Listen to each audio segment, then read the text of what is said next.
Welcome friends to my kitchen. Bem-vindos à minha cozinha. It is cold in California, rainy days, very much a lot of rain and wind, but we all need that rain, so let it come. So I'm making some soup today, and when I make soup, I like to have some fresh bread. Since it's a cold day and it's good to be home, I'm gonna make some bread. I have here my yeast. I thought I was recording, it didn't. I have 1 cup of sourdough starter, 1 tablespoon of dry yeast, and 1 tablespoon of sugar. And I mixed with some warm water. I have 3 cups total. That include what I put in here of warm water. You want more in a warm than in a cold. And then I have 6 cups of flour, and I put 2 teaspoons of salt, fine salt.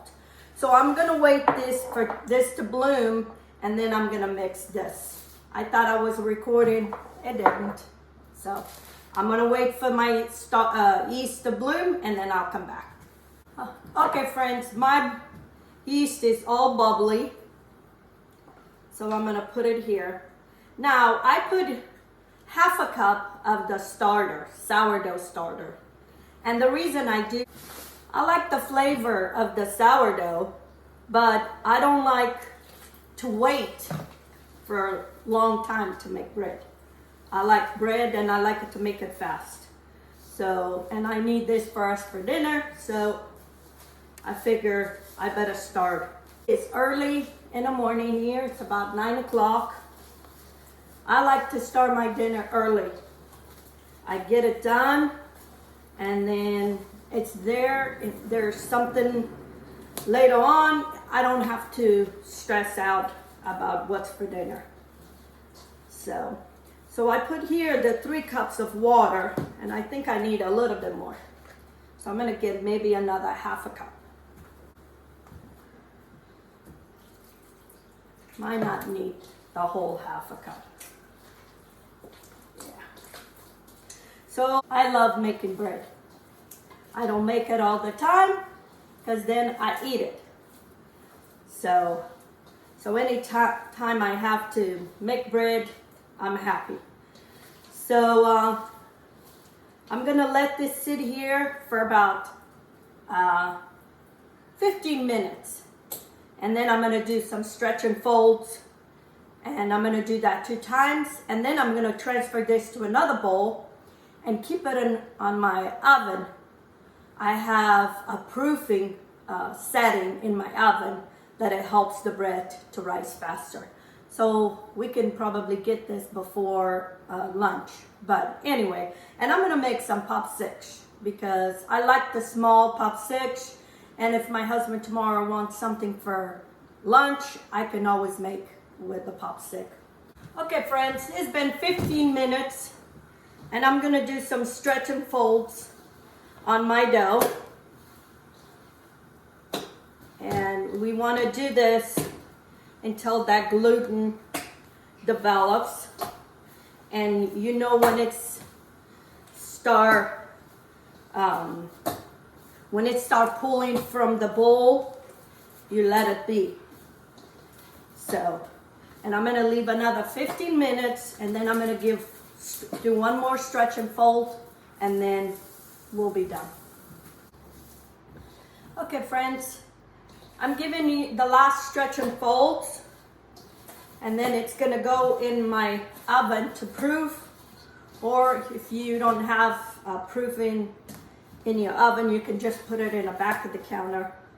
And you know it's good because it's pulling away from the bowl. So you know that gluten is developed. So I'm gonna cover this, keep it in my oven until it doubles in size.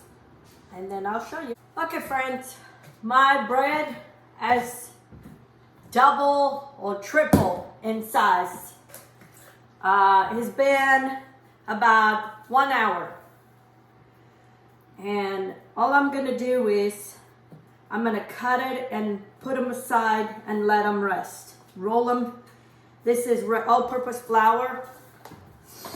I'm gonna separate it from the edge of the bowl. And I'm getting my hands wet and then just cutting the size that I want for my popsicles.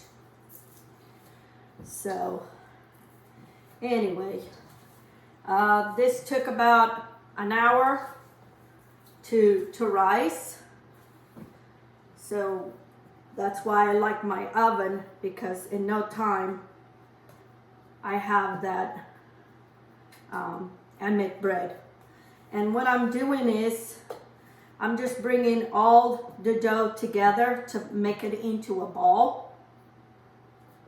And then I roll it in flour so it makes it easy to work. And I'm gonna let them sit here and kind of relax so it makes it easy to shape into the popsicle.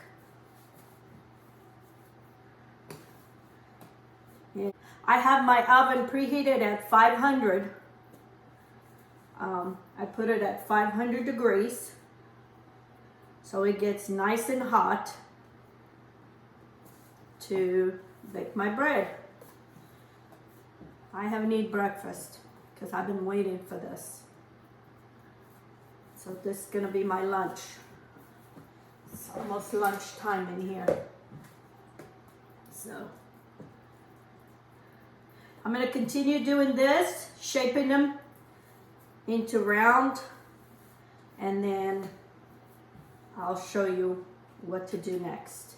I'm gonna let them rest here for maybe 10 minutes after I shape them like this, so they kind of relaxed. So then we can shape them into the popsicles. Okay, friends, it's been 10 minutes, and now I'm gonna shape my popsicles. And all I do is I flatten them a little bit, make sure that they have plenty of flour, and then I roll it like a burrito. Okay? I just roll them and kind of shape them into that whatever length I want. If I wanted to make like a longer, for like a sandwich, then you make it longer. If not, you just roll them normal. And that's how I have it. And I'm gonna put it aside, and then I'm gonna do a cut in the middle. And here's my popsicles. Now I'm gonna let them rise here for 20 minutes, and then I'll bake them. I have one of these, and I'm just gonna do a cut on top. That's why I put that flour, so it makes it easy for this to cut it. Just a very small cut, so it looks like a popsicle. Just do it in the middle. If you don't have one of these, a sharp knife will do. Here is my popsicles. Look, they're so cute. They're calling my name. I already took some to my in-laws and to a friend. Oh, there's nothing like fresh bread out of the oven. They're crunchy on the outside and soft in the inside. I'm gonna have one of these with a cup of soup I made this morning. You give a try to this recipe. There's so many ways to make bread, and it's so easy. There's nothing like it. So if you haven't subscribed to my channel, please do. Give me some thumbs up and share my videos on your social media and with your friends. And until next time, let's get baking. Have a good day.